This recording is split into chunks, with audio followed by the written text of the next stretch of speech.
Welcome everybody to the next episode of Purposely. Today I have Josh Phillips from Eat the Wild. Welcome. Hello. So Josh is sitting in a cafe in Richmond in Tasmania, and I actually bumped into Josh on a Facebook group where he did this amazing post about his story and how he ended up living in the beautiful Tasmania. I believe he's a chef. Is that right? That's correct. Yes. I'm, Yep. I'm still a chef. I thought I'd sort of move away from it, but I'm definitely still a chef. And he has created an amazing business called Eat the Wild. So, let's go right back to the start. I mean, this is all about people sharing their stories and people living their purpose and creating businesses. So, yeah, we'd love to hear the backstory of how you ended up here and why you moved here, and then what's Eat the Wild. Sure. Well, I grew up in Kiama on the south coast of New South Wales, a middle child there, and had a pretty sort of normal small town coastal life. You grow up and play footy, and the dad's on the sideline as, you know, literally the builder, the plumber, the baker. There's like one of each. I always sort of didn't really sort of fit into that aesthetic so much. I guess I was a little bit of a mama's boy, as you would call it, a little bit soft. But I grew up there, went to school, got through high school, moved to Sydney. So I moved straight up there and studied marketing and public relations. And I dropped out of that course because the big wide world of Sydney sort of opened my eyes up to what was sort of going on in the world. One of my first jobs up there was actually working on Oxford Street in the Oxford Hotel, pretty much the gayest pub in the Southern Hemisphere. So small town boy sort of going into there. My first night was Bears night. So it was a shock to the system, and I just adored the subculture of Sydney and the 24-hour lifestyle, and very much got caught up in it and enjoyed that lifestyle. But I did stints overseas backpacking, so I'd come back home, spend all my money, move back in with mum for a bit, then go back overseas for a bit, find odd jobs. And I sort of got to this point, I guess, in my mid-20s where all my friends were getting out of university and starting their careers. And I was managing a cafe back in my hometown, and I shattered my wrist skateboarding, was put in a cast and lost my job. And I literally just sort of got the shits with everything and said, you know, what am I doing? Where am I going? I kind of just want to disappear again. I've got no money to go overseas yet. So I thought, where's the most exotic place that I can go? And much with anything in my life, I do things on a whim. And I booked my ticket on the Spirit of Tasmania one afternoon and threw some clothes in the boot of my car and literally drove that afternoon down to Tasmania. Told no one but my mum. And yeah, just headed on down and got the Spirit across. So I moved to Launceston and worked there for 4 years, just working in bars, meeting people, having fun, being a trash bag, and then finally moved down to Hobart to, I guess, naturally transition from a hospitality background into, I guess, a more formal sort of arrangement in that, which is to become a chef. Yeah. So that sort of brought me into the cooking game. When I moved down, I was 24, I believe. So I started my chef's apprenticeship at age 28. So I was quite old in the scheme of chef's apprenticeships.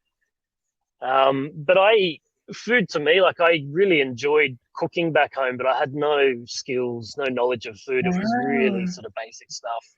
But I think the pleasure of cooking for people was what called for me. I'd eat toast by myself, but when people are around, I loved cooking for people.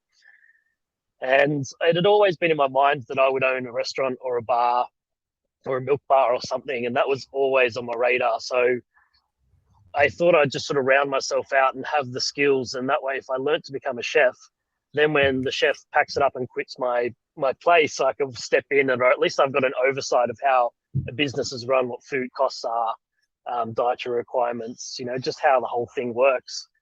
And I've since gone on and done small business management at TAFE, Tried my hand at university studying a business economics degree, which didn't go so great. The university lifestyle was a challenge for me. But yeah, it ultimately sort of led me here. Yeah. Yeah.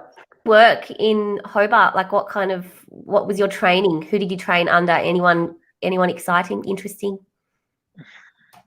I guess yes and no. So it was a thought out plan. So I went into a apprenticeship program with a federal group.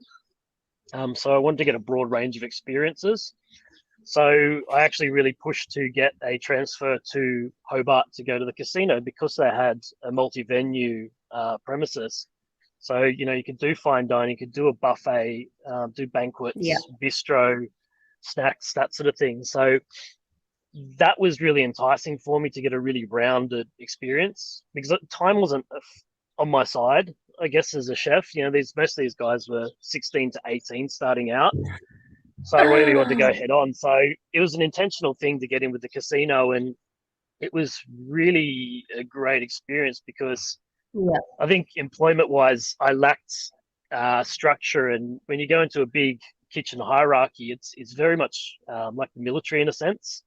There's a pecking order, and everyone knows their place, and everyone's wearing different coloured scarves to tell you where they stand. And I really sort of, I guess, flourished in that environment, and was offered the opportunity to cook competitively. So I did that, had a lot of success, got to like a national level. So I was competing with other apprentices from around the country in New Zealand, and really just sort of enjoyed that because it sort of forced me into, when I'm sort of home and I'm sitting in front of a computer, I'm not that great at motivating myself. But if I have to get up in front of a crowd of people and they're watching you on a live performance and there's a TV camera in your face or something, I tell you what, I've become pretty precise about what I do and put that time and effort and research and passion into it because I get a real kick out of that. So, yeah.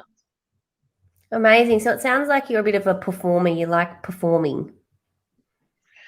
Yeah, I like to think that I'm somewhat introverted, but anyone who knows me knows that I can be, especially in a party environment. I can be a bit sort of loud and boisterous, and I do like having fun.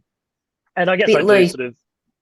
I'm a bit loose. Yeah, I like grabbing attention and shocking people, and I guess bartending for a long time. I used to flair bartend and be on show, and that was a whole lot of fun. Especially when you're in a pub and there's girls watching. Like, what better thing for me? Like, get to be the center of attention for a little while. So I definitely do enjoy that. But when you go into a kitchen, of course, whilst you're providing and you're cooking for people, that's something that you don't get to experience so much. You're very much taken away from the user experience. And I've found that a really hard thing to deal with. So how would you describe your style of cooking? Like, who's inspired you? I guess it's very much the slow food movement. What's that? That sounds interesting. So slow food movement is, I guess, you could almost say, like, what we've gone through in terms of COVID, all these people taking a step back to practices of a bygone era. You're sourcing things like the baking, but slow food is slowing down the process, not a quick, fast thing. You're getting premium ingredients, you're taking time, cheaper cuts, province and place, and putting that all together. I'm inspired by that and big flavors. So anything that's slow braising, baking, smoking. I personally do charcuterie, dabble in a bit of cheese, that sort of thing. So a lot of that sort of home style stuff I love experimenting with, but anything that is, a slow process and fermenting, I guess elements of microbiology there as well, I find pretty fascinating, exciting. Wow, that's very interesting. So I guess that leads us to what you're doing now. So is Eat the Wild your first business venture, or did you like put your toe in the water with any other ventures before you went down that path? No, so I've had a lot of jobs, a lot of jobs, probably more How very than a lot of millennial people. of you. Yeah, very much so. I've just been Yeah. very transient, and I think it's been a blessing that I haven't gone into business beforehand, because where I'm at, in stability, and probably just having my not being so loose, to to put it blankly. Have you grown up a I bit, kind of Josh? You've grown up I'm a a bit bit. more mature now. Yes, I'm married and have a daughter, and my wife is very sensible and thinks things through before she acts. But so it's kind of funny that, I've wanted to do this for a long time. I've probably had the skills to do it for some time as well, taking a strong interest in business. But fortunately, I just haven't had the means or the motivation to do it. So this is my very first venture. And fortunately, I've been very supported by my wife, who's seen that, it's a great opportunity. So yeah, this came about when I was actually at university. So as I said, I went and was studying a business economics degree. But while I was doing that, I stepped away from kitchens and cooking and started tour guiding. So I was doing Bruny Island tours with another company and going down there. And this was, in the peak of the tourism season, pre-COVID, of course, as well. And it was just absolutely mental down there. The number of people coming through, and I was really sort of giving it my all to keep these people so entertained and so engaged. And we'd then go into a venue, and sometimes it was just so busy in there that the food experience was really sort of not what I would put down to a food experience. It was people sort of pushing shoulder to shoulder to get, a sample of something on a little paddle pop stick and eat it and then move on. And that's not what food is for me. Food is the food itself and the tasting it, but it's the time and place and company, what the weather is doing. It's all those things that come into it. And so I thought, maybe there's a better way that I can go about this. And so I was sitting in the back of a van, and my guests were queuing up for fish and chips and waiting for about 45 minutes. And I sort of became disgruntled. Being a hospitality worker, I'm so hyper aware of the user Yeah. experience. And I just was sitting in the back of the van and having my lunch, and there was a tiny little cargo area behind the rear seats. And I just sort of had this moment. I thought, I wonder if you could put a bloody kitchen in this thing. And that's where it sort of sprung from. So stupidly, without doing the proper research, I just went ahead and started doing. And now I have a Yep. product. I love it. I absolutely love it. So tell us about what your product is. Eat the Wild. What is it about? Because I've had a look at your website. It looks absolutely amazing. I'm obviously a Tasmanian now, so I'm into everything that's Tasmanian. We have the most amazing produce down here, and it's kind of like a bit of a secret how amazing and beautiful it is down here. I mean, people know that Tasmania has good food, but I don't think people realize how many beautiful beaches we have, like the seafood. It's just There's just so much that people don't know. So what's the experience that you provide, and talk us through the whole thing? Sure. So first and foremost, it's people sort of get it confused. It's a really hard thing to explain, but I'm getting better at it.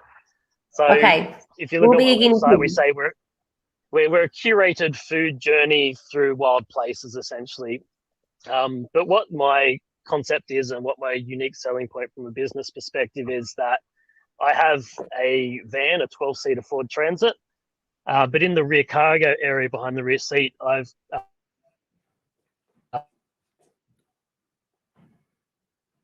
Oh, you're frozen. I had a custom kitchen built into it. So the van itself is licensed as a tour van and a mobile food van. Am I back? Yeah, you're back. Am I back now? There's a bit of a delay, so just maybe just wait because we're kind of catching up. All right, go. Okay. So yeah, the van has a custom kitchen in the back, which is fully self-contained. So everything that I take out, I bring back home. Originally, I had the Bruny Island nomadic degustation tour. So I take people out into wild places, very much like you might do on an active day tour. So I take people on short walks. And like you said, there's so many amazing things in Tassie But for every major tourist destination, for every Wineglass Bay, immediately in the vicinity, there's almost like another dozen places that are unknown that if you go down a dirt track, you can see, and it requires that element of local knowledge. And so Yeah. I try to take people to those places, they'll see the neck, see the lighthouse, go on a short guided tour. But when we come back to the van, what I do is I showcase Tasmanian produce at its finest. So we might do an oyster shucking masterclass on the beach. So I'll shuck oysters with you, have a range of toppings. We'll go into like the Mavista nature area where there's the white wallabies, and we might actually sample some wallaby and use berries that are, everberries that have come from there as well. So it's really sort of putting into place and perspective what these things are, talking about the sustainability of each sort of food and what it means to Tasmania. But we also have one of the most unique things about the van is that I managed to get a special permit to serve alcohol, which is completely unheard of for a vehicle. So I'm licensed on my Bruni tour to serve Tasmanian whiskies, wines, beers, ciders, and liqueurs. And so the way I was able to do this was to say that these Well people are coming done. down, and yeah, it's amazing. It's such a cool thing, and to be in sort of the wild and be able to have a glass of whiskey with an oyster or a glass of wine, with your red wine with your wallaby and match that. But sort of showcasing that if you're coming to Tasmania for a weekend, you come on an Eat the Wild tour, and I'll tell you about all these little things and pockets that you may not have heard of. So this gin is from this place up in the north. This wine is from this developing wine region outside of the Coal River. And I'll really sort of give an in-depth sort of, tangible understanding of the emerging and unknown areas around Tasmania. And then we return to the van and we go on to the next place and we'll sample some abalone, some Cape Grim beef, whatever it is, and match and have a merry old time and stand around and go, That's Well, essentially it. it sounds amazing. Sign me up. Are you coming down to the northeast or up to the northeast coast at any time? That's what I want to know. One day. We also are very sort of malleable in, private tours, special functions. So I do a lot of private chefing, private catering. So I have that sort of capability. That's something I've been doing sort of post-COVID leading up until now, when bookings are picking up. So something that we've had to do is also adapt to a post-COVID era as well. So my Bruni tour was quite literally catering towards Chinese and American tourists. Yeah. And I literally got the signage off the van 2 weeks before COVID hit. So I've been non-functioning over that time. I did, however, set up a not-for-profit side of the business called Eat the Wild Community, where I was providing cost-price meals to people on the Tasman Peninsula and Sorell area, which is where I live. And so that was a great initiative that got me outdoors. I was able to, go check the surf and get the sneaky one in and, go for a little forage in between, I can say now. Yeah. And, that culminated in getting a Human Rights Week award at the end of last year, which is a fantastic achievement for me. And yeah, so some real sort of opportunities came up in terms of what I learned from a business sense. Because I was thrown into this COVID world and had to shut down right as I was launching my baby. And within that first week of shutting down, I'd set up a completely new business. And rather than rely upon donations, what we did was price the meals at 2 different points. So members of the general public were able to buy a standard price meal, which would get delivered to them. And they were subsidizing the pricing for the people on pensions, disabilities, quarantines, and in isolation who are down in these rural areas. But it also meant that there was a little bit of money there that was going towards the registration of my vehicle and trying to keep my business afloat to see it through. And it's one of my finest achievements, I think, as far as to come up with that in a week, cook 300 meals, new website, cashless payment systems, and roll it out and be effective, is a big confidence boost for me. So then, absolutely. yep. Yeah. So then post COVID, excuse me, I've had to adapt to a more local market. And Mm. so I'm been setting up my wine tour. So this might be of interest to you if you want to come down this way.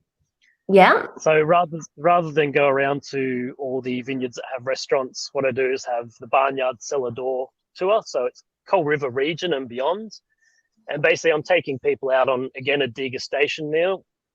You go out to a vineyard that's not typically open to the public, so we've got special Ooh. access to them.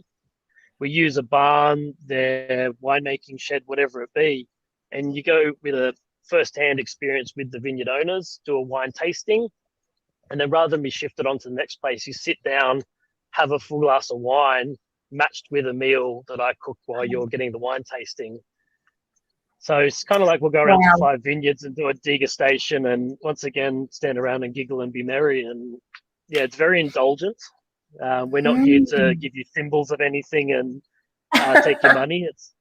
It's very much an immersive, personable, and yeah, fun day out. So that's I got my first tour for that next week, which is exciting.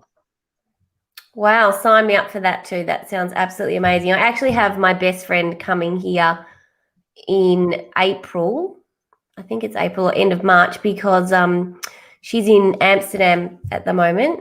She moved over there 3 years ago and she's coming back for a holiday. So we were looking up for things to do. So we might mosey on down, do Come on a down. tour with Eat the Wild. We It would sounds like we something would love that, to have you.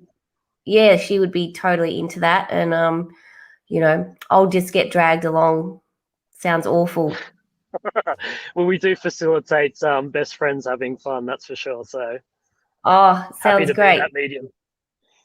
So, in terms of this whole movement around people being really focused on foraging for their own food and you know eating in season, do you think that that's like the next big thing? Because it feels like everybody I follow on Instagram, I follow a lot of Tasmanian chefs, and it seems like there's this real movement around. You talk about slow food, but beyond that, I think that COVID has taught us that we need to be a little bit more frugal and stop eating things that are not in season. It just seems stupid. And if you think about the French diet and the way they eat, they only eat what's in season. Do you think that we're going to move towards that being more of a thing and people being a lot more aware of this? 100%. I think we're already there. Um, it's a global food movement, particularly with restaurants like Noma. They've really sort of come towards that um, time and place. So it's seasonal, and the concepts that they come up with, like creating an entire dish from one paddock. It's really sort of bled down into the food community, and that's what it is. It's nose to tail, cheaper cuts, slow cooking, slow move, fermentation. So all those, as you said, those things are coming back, and COVID's really brought, I think, that to the masses. People are so interested, but I'll say I think Tasmania is in some ways always been there to a sense. Yeah. All the restaurants are fantastic now, but we don't have the major distribution chains that we have on the mainland. So you're not getting stuff from interstate, but just on a purely cost basis, apart from the Yeah. major supermarkets. So if you're buying local for us, in Hobart or Launceston or anywhere means 20 Ks down the road. That stuff is so accessible, but we have such distinct seasons here in Tasmania that if you are buying local fresh produce, it's almost impossible to not consume that way. Yeah. And I think now that restaurants are really sort of stepping up the game, we've got the market there, and talented chefs are returning home. Yeah. People are coming over from Melbourne because the startup costs and the barriers to entry over there were so great, and the risks are so great. But to come down here and bring their skills down here to the Tasmanian market is so fantastic, and it's sort of just bleeding out and sort of propelling everyone to really sort of lift their game and focus on that. So yeah, 100%, we're there and we're doing it. Amazing, beautiful. I'm getting really hungry now. I just thinking about all of this delicious food. So what's your favorite kind of product or produce in Tasmania that people may not even think about or be aware of, that you love cooking with? Have you got a particular favorite? Like, you talked about wallaby. I've never eaten wallaby. I've eaten kangaroo. Yep. But what's wallaby taste like? It's along those lines. I love fat though in my meats, and so leaner Yeah. meats like kangaroo, wallaby are not always on my radar. So anything with a bit of fat on them, I quite enjoy. Um, to sort of cheat on that question a little bit, my favorite food is the oyster, and yes, it's Mm, known down here, but our oyster game is next level. And with yeah. I guess things like native Angazi oysters coming back to the forefront and being known, that's an exciting thing. But for me, that's literally tasting an area. And when you go around and you build up your repertoire and I guess, your tasting knowledge as you would with a wine of what an oyster is, you're quite literally getting the salinity of the ocean, the cleanliness of the ocean. And I think it's almost like the most pure way to sample the natural environments. Plus, they're a beautiful thing. They enhance the natural environment. It's a very sustainable product. It's not sort of factory farming. There's no animals being killed. So in Yeah. all those, it ticks a whole bunch of boxes. So that for me is really one that I wish people would get more on board with. I know it's really gross for a lot of people, but also those people who do consume them, please stop swallowing them whole and give them a Yeah. chew and let that Yeah. creaminess out. Yeah, I don't know how anyone pays $30 for a dozen oysters and swallows it whole. Yeah, I know. I love oysters, and we're now close to at least 65 oyster farm, and we can get Yep. them. We buy a dozen for $12 unshucked, and my husband's now, watched some YouTube clips, and we bought a shucking tool, and he's now shucking them himself. And I didn't realize that when you shuck them yourself, they're really big, because the longer they're exposed to the air, they kind of shrink. I didn't know that. Is that true? I believe so. Yeah. And Well, then they've got this their stuff, moisture content. Yeah. Sorry.